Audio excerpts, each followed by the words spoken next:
Hey everyone, let's take a look at a case study for how grid areas work. As you've seen in a previous video, we can essentially name different containers in our markup with grid area names.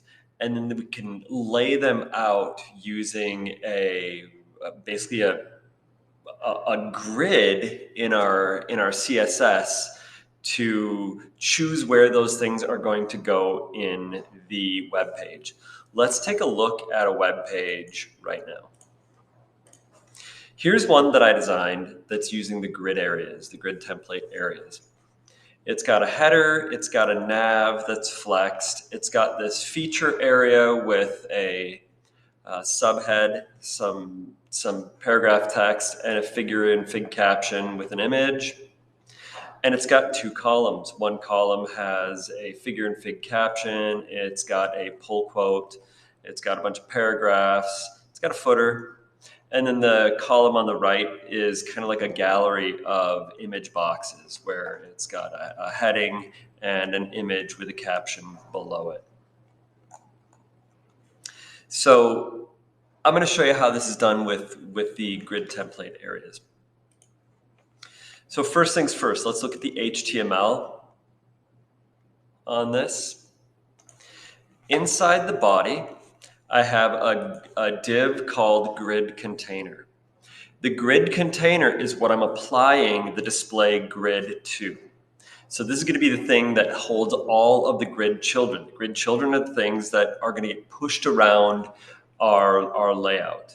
Okay, you need to have a container that's going to contain all of your grid items. Sometimes you can make the body the grid container, but I usually choose to use a div to do that. I've got my header with an H1. I've got my nav, as usual, with the UL, a series of LIs, and each of the LIs is a link. Below the nav, I have a div called class feature, and that feature is going to have a figure with a fig caption. It's going to have a section that's called feature text that's got an H2 and a paragraph on it, okay? So that's what my feature is. The feature, like we saw, contains my subhead, my text, and a figure and fig caption. You might look at this and go, well, that's weird because the figure and fig caption comes first in the HTML and the text comes second. But in the web page, the text comes first and the figure and fig caption comes second. Think about what you learned with Flexbox and try and figure out how I did that using Flex. I'm not going to show you the markup, but I bet you could figure it out. And it really comes down to one simple declaration to make this stuff go in reverse order. So that's my feature, div class feature. And then I've got div class main content. My main content contains an article, an H2, a series of paragraphs. It's got a figure with an image and a fig caption. It's got more paragraphs. And then it's got the block quote. And then it's got some more paragraphs in it. Article ends, my main ends. Then I've got my sidebar, which has a UL with a class called gallery. I'm not going to go over this gallery right now. We may look at this in a different video. It's not super important right now. Basically, it is a gallery that uses a grid layout to flexibly expand and contract and have a maximum of 3 columns and a minimum of 1 column. But the sidebar is just going to contain that gallery of image boxes with those rounded corners. Okay? Now, this is all done with grid layout. I lay this whole thing out with grid.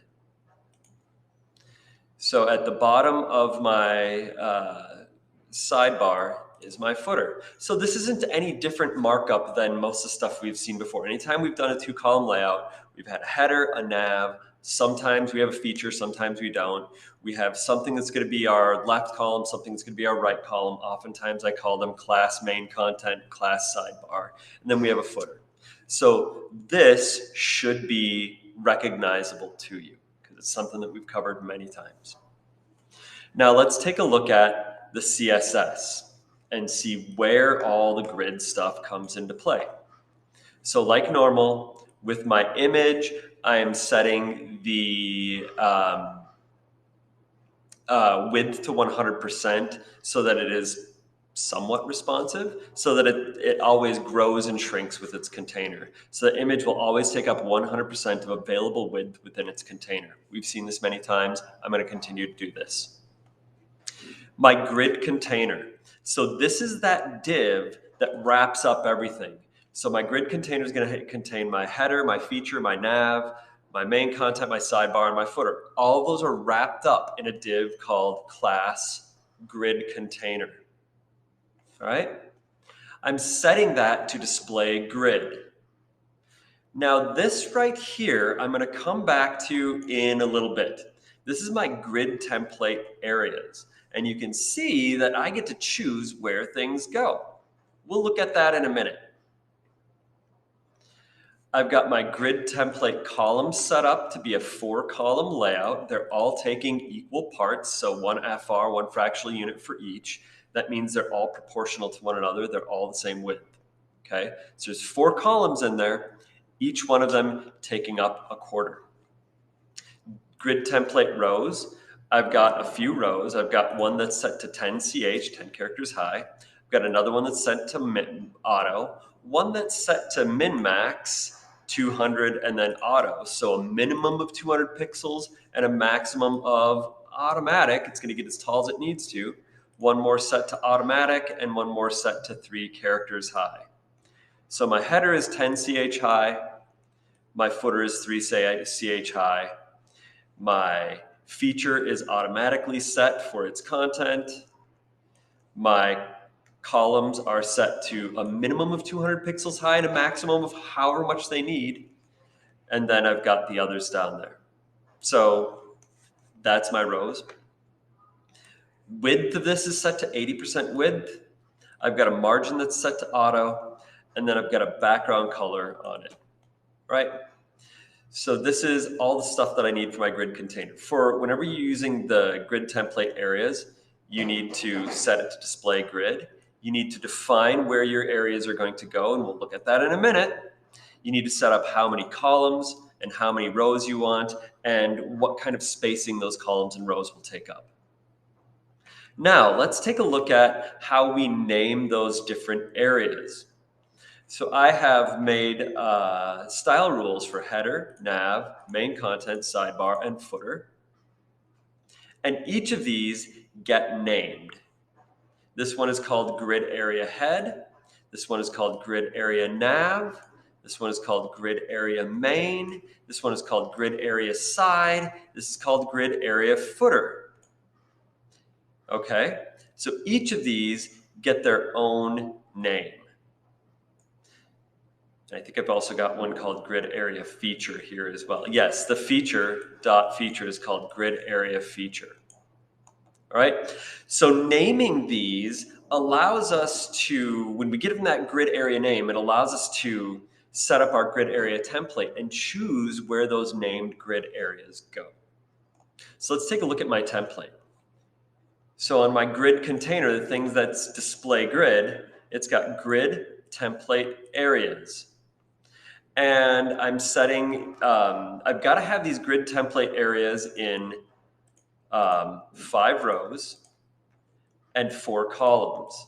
Because if you see here, I've defined my grid template columns into 4 columns. 1FR, 1FR, 1FR, 1FR, and my rows are laid out in 5 rows. Here's a row, here's a row, here's a row, here's a row, and here's a row. Okay? So I'm going to divide all that space up in my grid template areas. So what I'm going to do is I'm going to have a series of arguments that are contained in quotes, or what's called a string literal, and I'm going to decide how many of these they're going to take up. And there need to be 4 spaces in each of these rows that need to get filled. So I could do head, head, head, head. And you saw that the grid area head was applied to my header. So this is saying that the header is taking up 4 of those columns. The next row, the nav is taking up 4 of those columns. The next row, the feature is taking up 2 columns, and in this column is a dot, and in this column is a dot. That's saying that the dots are saying that nothing is going in those rows. They should be left blank and left open. If I moved the dots, so I had feature, feature, and then I had and then 2 dots over here. So if I did something like this, dot space dot, you'll see that my feature is going to go to the left side and there'll be a space on the right side. I did it opposite and I moved these dots over here and save it. It's going to move it to the right side. I want that feature in the middle. So the feature is taking up 2 columns of my 4-column grid, and it's sitting in the middle with a space on the left side and the right side. That's how I want it. Next, I've got a 3-to-1 ratio for my main to my side. So the next row is my 2 columns, main, main, main. So main is taking up 3 of the 4 columns, and side is taking up 1 of the columns.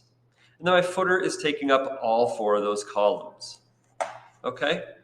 So that's how I'm putting that grid template areas to work in an overall design. So this is a 2-column layout with header, nav, feature, and footer.